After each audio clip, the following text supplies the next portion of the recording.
आज की कहानी है अहमियत। तुम घर रहकर करती ही क्या हो? तुम्हें क्या पता ऑफिस वक्त पर पहुंचने की चिंता, काम पूरा ना होने पर बॉस से डांट खाने का दुख, फिर शाम होते वक्त घर वालों की फरमाइश पूरी करने की जद्दोजहद। रवीश ने सुषमा से कहा। रवीश पेशे से एक सरकारी दफ्तर में अकाउंटेंट की नौकरी करता। शादी से पहले रवीश का हर काम माँ और बहन पर निर्भर करता था। खाना, कपड़े इस्त्री करना, अपना सामान ठीक से रखना, हर चीज़। फिर शादी के बाद भी यही आदत बरकरार रही और अब रवीश और उसका पूरा घर वाले सुषमा पर निर्भर हो गए। सुषमा का दिन सुबह 5 बजे से शुरू होता और रात के 11 बजे तक यूं ही घड़ी की सुइयों की तरह चलता रहता। फिर भी घर में कोई मिठाई आए या कोई मेहमान आए तो सब मिलकर बैठ जाते थे और सुषमा को भूल जाते थे, ऐसे कि जैसे देखकर भी किसी को अदृश्य समझ लिया हो। पर जब काम याद आते थे तो सबको सिर्फ सुषमा ही दिखाई देती थी। सुषमा सोचती, काश एक दिन मैं सचमुच में ही अदृश्य हो जाऊं। एक दिन सुषमा ने रवीश से कहा, मेरी तबीयत ठीक नहीं है, क्या कुछ दिन के लिए माँ के यहाँ चली जाऊं? थोड़ा आराम मिलेगा, यहाँ तो दिन भर कोई ना कोई काम लगा रहता है। रवीश बोला, तुम्हें यहाँ काम ही क्या है? क्या तुमसे खेतों में मेहनत करवा रहे हैं या कुएं से पानी ढोने को बोल रहे हैं? और तुम्हें जाना ही है अपने घर तो जाओ, कौन सा तुम्हारे बिना ये घर घर नहीं रहेगा। सुषमा को रवि की बातों का बहुत दुख हुआ। पूरे दिन खुद को अनदेखा करके इस घर का कोना कोना सजाती हूँ, फिर भी इस घर में मेरी कोई अहमियत नहीं। सुषमा ने भी गुस्से से कहा, ठीक है, जब कोई काम है ही नहीं तो फिर मेरे जाने में कोई दिक्कत नहीं। वैसे भी इस घर में सबके लिए मैं अदृश्य सी हूँ, सिर्फ काम के वक्त ही लोग को दिखती हूँ मैं। रवीश ने झुझलाते हुए कहा, ठीक है जाओ, तुम्हारे बिना भी चल जाएगा ये घर। सुषमा ने मन बना लिया कि अब तो एक हफ्ते के बजाय 1 महीने तक नहीं आऊँगी। दूसरे दिन जब रवीश ऑफिस से वापस आया तो देखा घर में सब सामान इधर उधर बिखरा पड़ा है। माँ सोफे पर सिर पकड़े बैठी थी। रवीश ने रोज की तरह आवाज़ लगाई, सुषमा पानी देना, चाय भी चढ़ा दो अदरक वाली, माँ भी पिएगी। रवीश की माँ प्रमिला जी ने कहा, बावला हो गया है क्या? सुबह खुद ही तो बहू को उसके मायके छोड़कर आया है। रवीश को काम के चक्कर में याद ही नहीं रहा कि कल रात में गुस्से में जो बड़ी बड़ी डींगे हाँकी थी, अब उसका नतीजा आना शुरू। रवीश, अरे भूल गया था, छोटी चाय बना लो जरा। छोटी बोली, भैया मेरे तो पेपर शुरू हो गए हैं कल से, मैं पढ़ रही हूँ, माँ को बोल दो। प्रमिला जी, अरे मेरे तो पहले से ही सिर में दर्द हो रहा है, सुबह से इतना काम करके मेरी कमर ही दुखने लग गई। रवीश को खुद ही चाय बनानी पड़ी। जो कभी पानी भी खुद से लेकर नहीं पीता था, आज वो ऑफिस के काम से थक कर भी चाय बना रहा था। माँ और छोटी ने जैसे तैसे खाना बनाया और रवीश को आवाज़ लगाई खाने के लिए।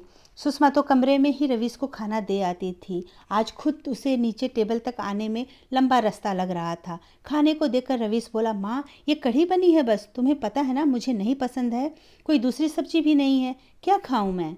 प्रमिला जी बोली, बचपन से आज तक तेरे नखरे उठाए हैं, जो बना है खा लो, इतनी स्वाद चाहिए तो बीबी को नहीं भेजना था ना मायके। छोटी बोल उठी, भैया हम भी तो खा रहे हैं ना, आपको पता भी है पूरे दिन से लगे हुए हैं हम। रवीश को अब खुद पर गुस्सा आ रहा था। कभी सुषमा की कमी उसे इतनी नहीं खली। रवीश खाना छोड़ा और अपने कमरे में आ गया। आज कमरे में ना पायल का शोर था, ना चूड़ियों की आवाज़। एक तो खाली पेट, वैसे ही रवीश परेशान था, ऊपर से ये अकेलापन। तेल की शीशी उठाई और सिर पर मसाज करने लगा। तब तक सुषमा वाला एहसास भुलाया नहीं गया। झुझलाते हुए फ़ोन किया, यार तुम कब आओगी? ये घर मुझे किसी खाली मकान से कम नहीं लग रहा। सुषमा आश्चर्य से पूछी, अरे सिर्फ 2 दिन में ही घर को मकान बना दिया? आप तो कहते थे मेरे बिना ये घर चल जाएगा, सिर्फ काम के लिए ही मेरी याद आई क्या? रवीश, नहीं ऐसी बात नहीं, मुझे माफ़ कर दो। काम की बात तो छोड़ो, तुम्हारे बिना ये कमरा भी मुझे काटने को दौड़ रहा है। कोई नहीं है जो पूछे कि ऑफिस में कैसा दिन गया, क्या परेशानी है, कोई नहीं जिसकी गोद में सिर रखकर सुकून पा सकूं। फिर सुषमा धीरे से बोली, आपको ये अकेलापन आज लगा है? मुझे तो रोज ही लगता था। खैर मेरी तबीयत ठीक होगी तब आऊँगी। आपको अकेलापन महसूस हो तो आ जाना मिलने। रवीश चहकते हुए बोला, मैं कल ही आऊँगा, तुम्हें खुद डॉक्टर के पास लेकर जाऊँगा। अच्छा ठीक है, जैसी आपकी मर्जी। खाना खाया आपने? रवि की आंखों में पश्चाताप के आंसू थे। आज अपने ही घर में उसे पराये होने का एहसास हो रहा था। रवीश ने खुद को संभालते हुए कहा, हाँ चलो कल आता हूँ तुमसे मिलने। अगले दिन ऑफिस के लिए तैयार होते, अपने जुराबें कपड़े तैयार करते हुए हर पल वह सुषमा को याद कर रहा था। सुबह का नाश्ता अभी नहीं बना था तो बिना नाश्ता किए ही चला गया। सुषमा को डॉक्टर के पास दिखाया। टेस्ट कराने के बाद पता चला कि सुषमा के शरीर में खून की कमी थी, इस वजह से बहुत थकावट रहने लगी थी। फिर घर का काम और मन भी खुश नहीं था। रवीश और सुषमा ने लंच बाहर ही किया। फिर रवीश ने कहा, मुझे माफ़ कर दो, तुम्हारा ध्यान नहीं रखा मैंने। तुम्हारे बिना वीरान है मेरी ज़िंदगी। अब तुम्हें कोई परेशानी नहीं होने दूंगा। सुषमा बोली, काम करने में कोई परेशानी नहीं है, पर जब कोई अपना हालचाल पूछने वाला भी ना हो तो ठीक आदमी भी बीमार जैसा हो जाता है। रवीश ने सुषमा का हाथ पकड़ते हुए कहा, मैं वो तकलीफ़ महसूस कर चुका हूँ सुषमा। अब तुम जल्दी से ठीक हो जाओ, उस मकान को फिर से घर बना दो। फिर सुषमा को उसके घर छोड़कर रवीश अपने घर आ गया। घर जाकर देखा, घर में सफाई तक नहीं हुई थी, किचन भी फैला हुआ था। रवीश ने माँ को कहा, माँ कोई काम वाली ढूंढ लो जो काम में हाथ बटा सके। प्रमिला जी बोली, आज तक इस घर में काम वाली नहीं आई, अब भी नहीं आएगी। तू अपनी पत्नी को ले आ, कब से मायके में पड़ी है। रवीश थोड़े तीखे स्वर में बोला, मायके में वो पड़ी नहीं है, रह रही है। पड़ी हुई तो वो यहाँ थी, जो बस काम के वक्त ही नजर आती थी। अब काम वाली रखूंगा, डॉक्टर ने बोला है कि सुषमा को आराम की ज़रूरत है। प्रमिला जी ने बेटे को बहू का पक्ष लेते देख चुप रहने में ही अपनी भलाई समझी। अगले दिन से घर में काम करने वाली भी आ गई। सुषमा की सेहत में भी सुधार होने पर रवि सुषमा को भी ले आया।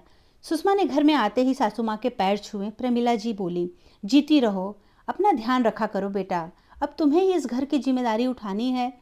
सुषमा बोली, माँ जी आप मुझे भी दीदी जैसा प्यार दें, जिम्मेदारी उठाने में मैं कोई कमी नहीं रखूंगी। सुषमा जी, हाँ बेटा, घर तो बहू से ही होता है, बेटियां तो चली जाती हैं। छोटी भी दौड़ के आई और भाभी को गले से लगाकर बोली, भाभी आप जब घर में नहीं थी तब जाके आपकी अहमियत समझ में आई, अब मैं आपकी रोज़ मदद करूंगी। रवीश ने सुषमा को गले से लगाया और कहा, मैं कब से इस पल का इंतजार में था, देखो मेरा मकान आज फिर घर बन गया। सुषमा, पहले मैं सोचती थी काश एक दिन के लिए मैं अदृश्य हो जाऊं और मैं देखूं कि मेरी क्या अहमियत है, पर आज मुझे मेरी अहमियत समझ में आ गई। रवीश बोला, तुम्हारे एक दिन के जाने में ही मुझे तुम्हारी अहमियत समझ में आ गई थी, अब तुम्हें कभी अदृश्य नहीं होने दूंगा। दोस्तों, जब कोई हमारे पास होता है तो हम उसकी अहमियत नहीं समझते, उसके दूर होने पर ये अहमियत समझ जाती है। धन्यवाद दोस्तों, मेरी कहानी अच्छी लगी तो सब्सक्राइब ज़रूर करिएगा।